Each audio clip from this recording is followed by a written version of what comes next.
curiosity, resilience, and then not being a douchebag, I think, or like really having your ego in check. Those are the three, I think, most important things. So curiosity is something that will drive you to learn. Looking back at the 15 years I've been in this industry, I can tell that you have to be curious and move on. Unless you're super OCD about one subject in which you become absolute perfectionist and absolute master of, you want to have that curiosity to always explore and develop your own skill sets. There are artists that are amazing at doing one thing, but they're so obsessed about it that they're always above everyone else, because they'll put every single minute of their life into it. Like the amount of effort you put into something will determine how much success you're going to achieve in it, right? Also, there are other things that apply to it, like your social skills and how you can communicate with clients, because that's important. You can be an amazing artist, but if your social skills suck, it's going to be really hard for you to find a job, right? So curiosity is because the world is moving so fast, the software and hardware is developing so fast. When I started, there was no ZBrush. Today is the industry standard for modeling, for sculpting. When I started V-Ray, in order to understand V-Ray, you had to be a mathematician.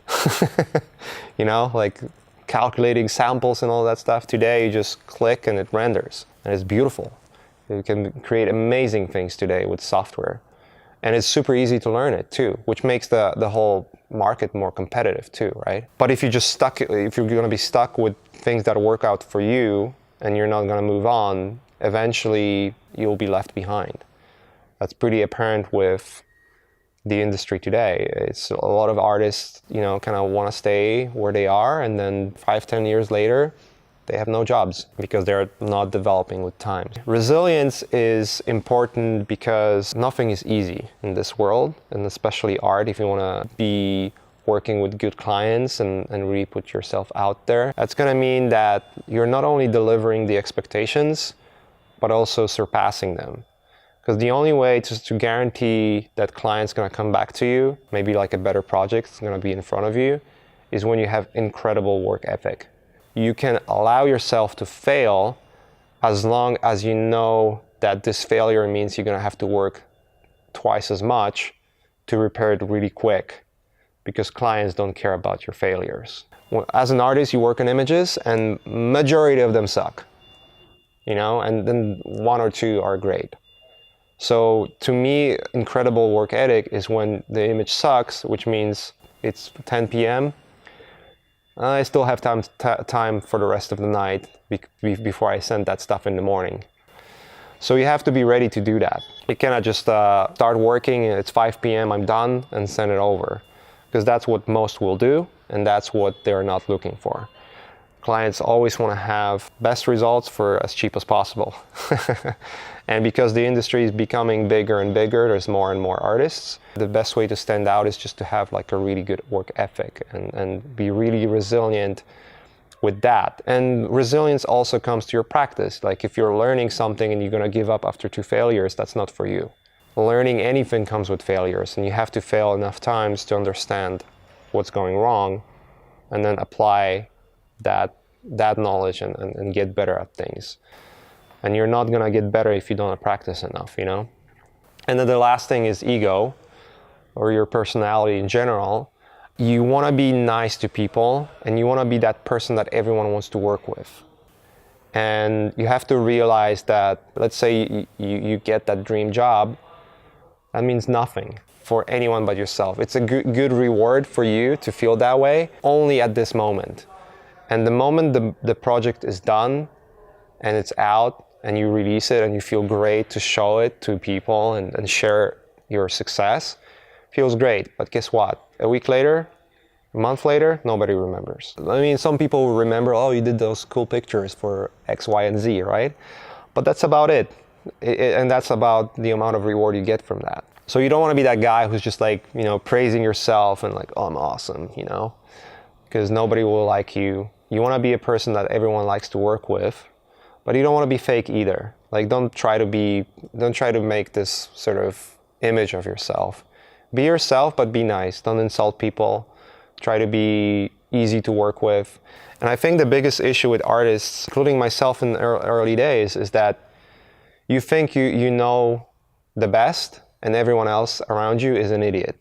You kind of want to avoid doing that. Working for projects like whether it's video game, like let's say video games and films is what I have most experience with. So if you work for those projects, you're only a small part of the team, and your really only job is to make everyone else's work easier. You're not getting hired to make amazing pictures.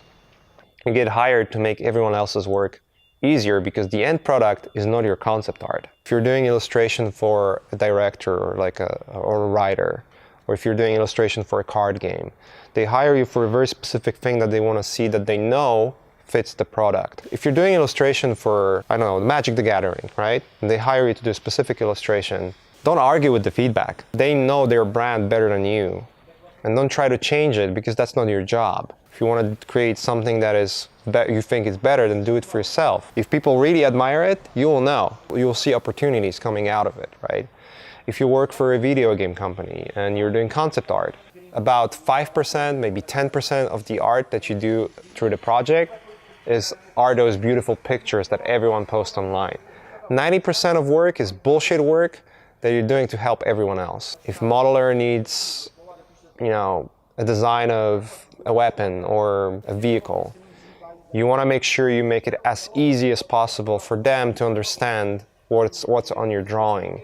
You're still gonna keep your style, obviously, because you work best with your style, but don't try to shove your ideas and sort of your own ego into someone else's work, because that's never gonna work. You're part of the team, and the end product is a game or a film. And you want to be a person that people like to work with. People know that if they hire you, they can count on you. And as long as you can manage to do that, you'll be fine in this industry.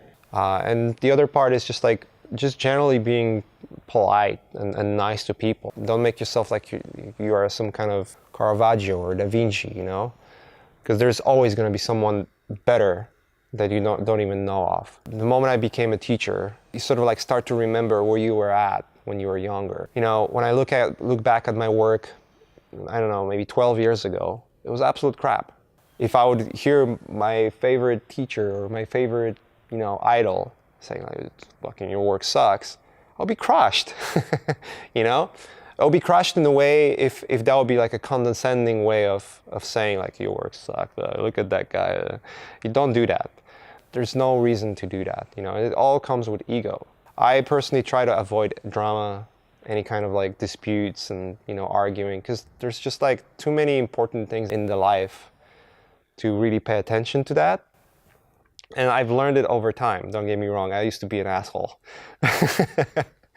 But I've learned, It's a good lesson to have and sort of understand pretty quickly that, you want to be yourself, but you want to be helpful and you want to be, generally nice to people. And when you do that, people will like to work with you.